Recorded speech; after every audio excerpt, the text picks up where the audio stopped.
Welcome back, Lelanders, to a new special edition Quake activity. Now today I was kind of just glancing about doing some more video game shows, but then I decided, hey, before I do that, let's check out the earthquakes are doing.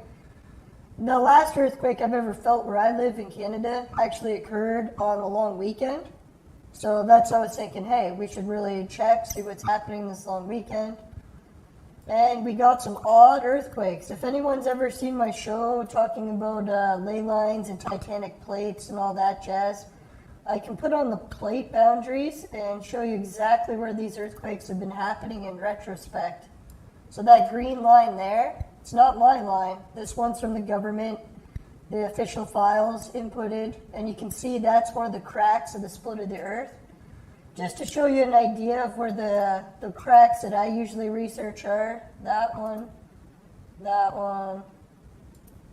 and that one. So today's earthquake activity is happening on this line. If anyone's basically wondering what this white line is, it's the one that divides the earth into four, basically. The two God of War lines are the four lines that divide our planet into basically four equal parts. They're not actually equal, more pretty close though. So anyways, so this line of earthquakes, you can see usually goes through that area there, very active. But anyways, let's look at the earthquakes for today. I got a file showing, or did I keep the browser open for it? No, I did not. So we'll just open the image. I recorded an image, so that's fine. If we show any boobs on screen, I have no idea how they get there. Alright, so anyways,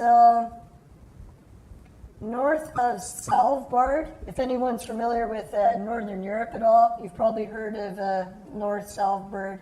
I guess they have a lot of earthquakes there, but I've never really tracked them there very often. And look how many they've had just today. Is today May 21st? Yes, it is. So you can see they've had a series of, like, not big earthquakes, but a lot. Well, even that one, 5.8. So maybe the 5.8 was the big one, and then these little ones are just the aftershocks. I guess the only concern is that these are all the precursors leading up to a big one, and then there'll be a whole bunch of little aftershocks. Oddly, I've been tracking quakes, and sometimes they do that, right? Where it'll just happen all of a sudden, and then a bunch of aftershocks. Or sometimes it'll precursor earthquakes, and then boom, then it goes. So obviously all this information is just allegedly. I'm not offering any actual scientific opinions here. I'm just an armchair researcher.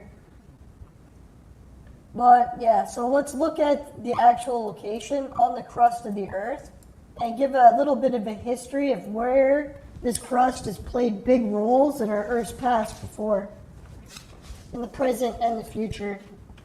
So let's see, let's remove the Enoch crack. There we go. So if we zoom in, let's take off the real plate boundaries because everyone can see it at the bottom anyways. It's this line here, obviously. So anyways, yeah, you can see there's some of the big ones that we were seeing, the north of Svalbard, close to Greenland. So what I was thinking what could happen from these earthquakes is we've seen volcanic activity get out of control near the north region. Where is it here? Oh yeah, Iceland. You can see the volcanic activity. So if you get that many big earthquakes not far from where the volcanic activity is, makes me wonder if there could be another eruption coming. See if they got any. Oh yeah, there was a quake here. When did this happen?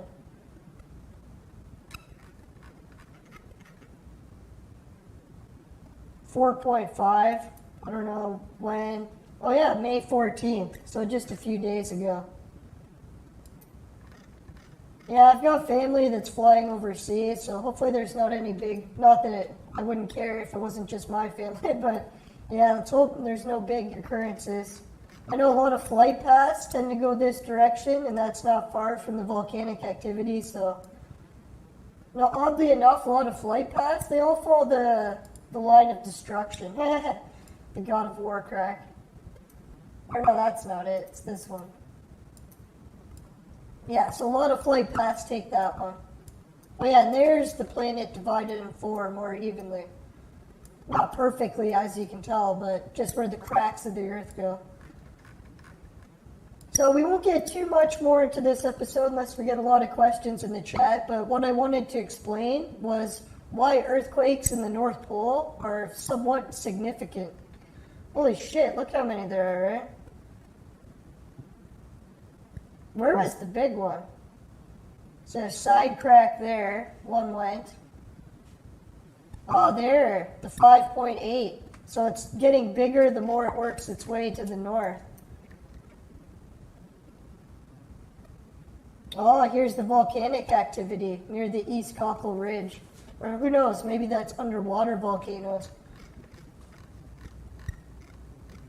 So if anyone hasn't seen my shows before, we'll give a little bit of a brief history as to why this portion of the globe, specifically the North Pole region, is so important.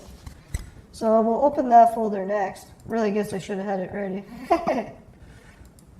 Now I do a whole bunch of research on ley lines, and I came across a discovery in the North Pole.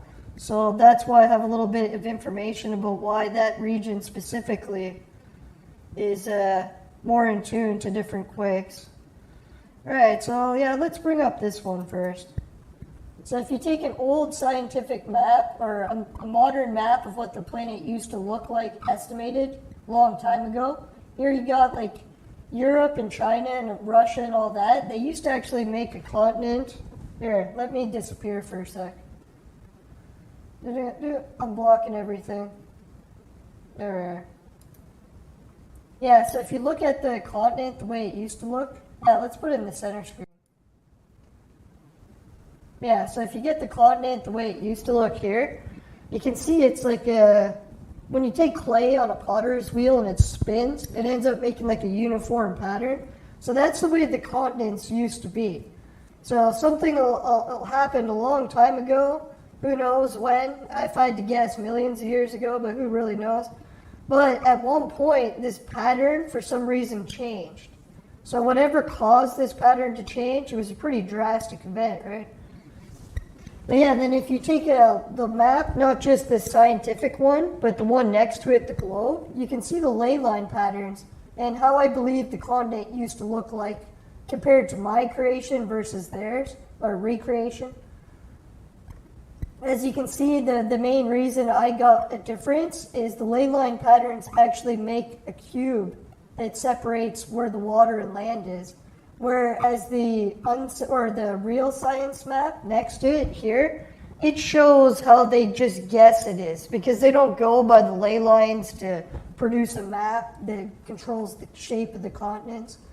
They're just guessing, where I'm actually going by calculations, and that's how it recreates. As you can tell too, this map on the right, not this one, but the other one, the globe, it's actually, what was I going to say about that? Anyways, we'll come back to that part in a sec.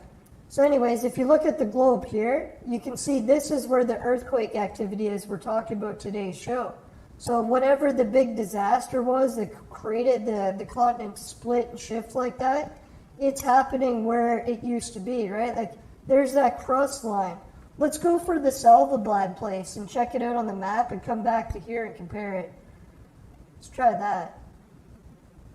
So if I had to guess, the Salvablad place, maybe around here. Let's check.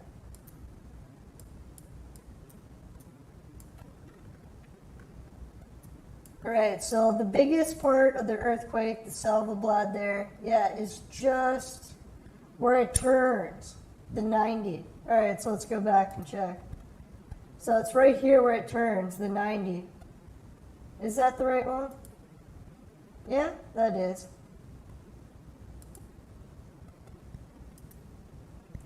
So that activity there is this activity here. So sadly it's not right on there, but still, we got the general area of where this big shift has happened in the past.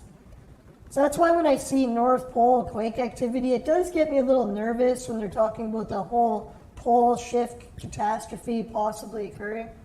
That kind of freaks me out a little bit, but I always try to think it's not going to happen in our lifetimes. But then when you think about the pandemic, I always thought that would never happen in our lifetime, so. Now, if anyone wants a brief history, won't get into the ley lines much, but just an idea of what these ley line maps recreate. So you can see that they do seem to influence the continents quite a bit, like South America, the blue. All the different orb points are actually spots that split land. Even in Africa, the Gulf of Mexico, there, Great Lakes, pretty much anywhere there's a big orb point. So yeah, a little bit of history on that. And what do I think this is a precursor for a pole shift? I sure hope not. Although I am fixing my house up north, and I was wondering if something bad was going to happen to screw all my plans up. Oh, we did have an earthquake near Canada, 2.5.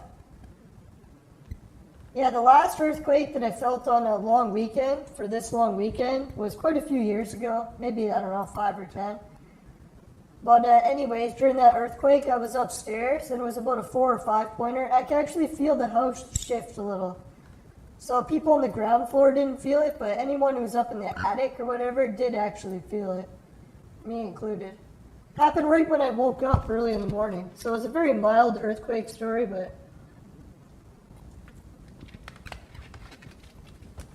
So I guess next episode we'll be doing a little bit more video game material. Unless one of these big earthquakes happens to go off around the pole. Now, if anyone's worried, like, hey, does that look like an Alaska quake that's going to go? Obviously, I'm not a scientist and have no idea, but it almost seems like it's more this line that's active right now. You can see it, right? Like a whole bunch there. It did sort of start splitting down towards Canada. And which line is that?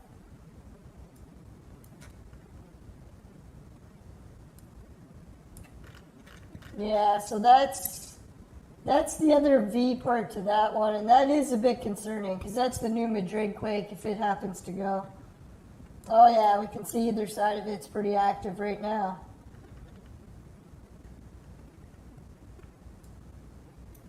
Oh shit, has anyone noticed what's been going near Odessa, right?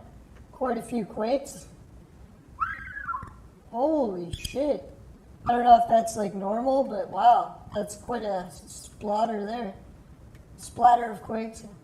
Now, if anyone else has got quakes they want me to check out, what will I do? Yeah, let's bring up I'll bring up the actual database for quakes that have happened recently and note, and see what they've got for information. Alright, here's just the 2-dimensional plane.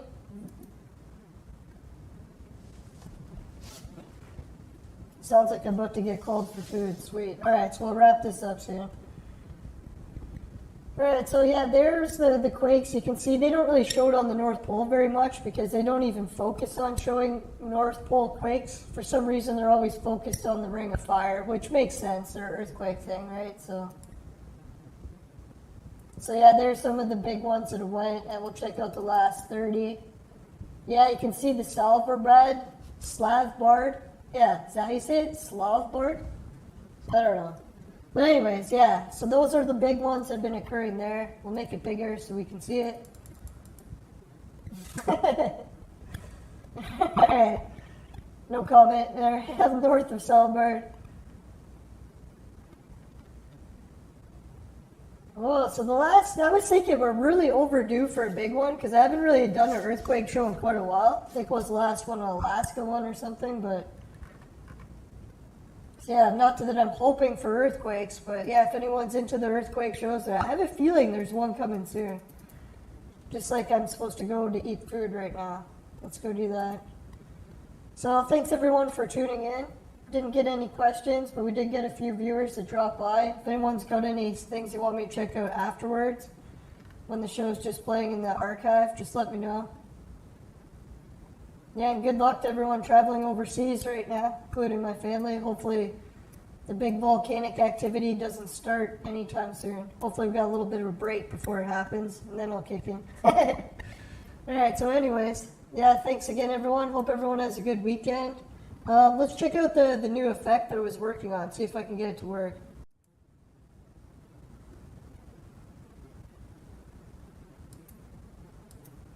Ah, there we go. So we do have the option to speak as a dog now. I can even move my head. Now the dog can smile. I can change the image to different animals. Let's check another one. So I think the monkey, he sees maybe an earthquake that's coming, maybe in the North Pole. Well, let's ask Elon Musk, see what he has to say.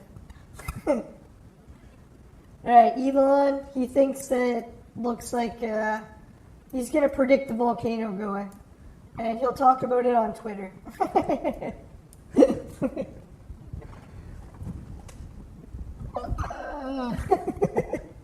Sorry, it's a little bit weird, to say the least.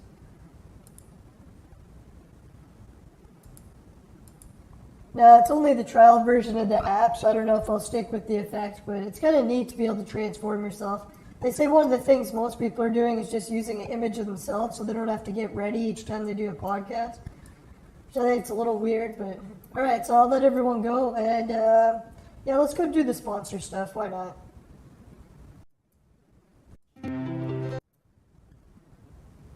Thanks again, Patreon, Suki, Dan, Jim, Ray, Travis, everyone at Patreon. Appreciate it. I'll check Patreon soon, I promise. Society 6 Fishing Quick is my specialty, saying comes on t-shirts, bed sheets, both popular with the ladies. Idol TV pays you to watch videos, Swagbucks pay to shop, GameKit to try games, and free Bitcoin. It's one of those wallet systems for crypto. It's one of the best ones if you want to start off with nothing and just collect free crypto, little tiny loot boxes they give away every hour or whatever.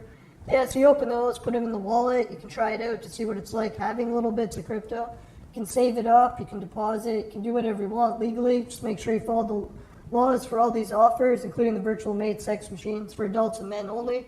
But if ladies need a sex machine, I know who to call, just kidding. $10 off, 150 or more with the coupon code LYNBS.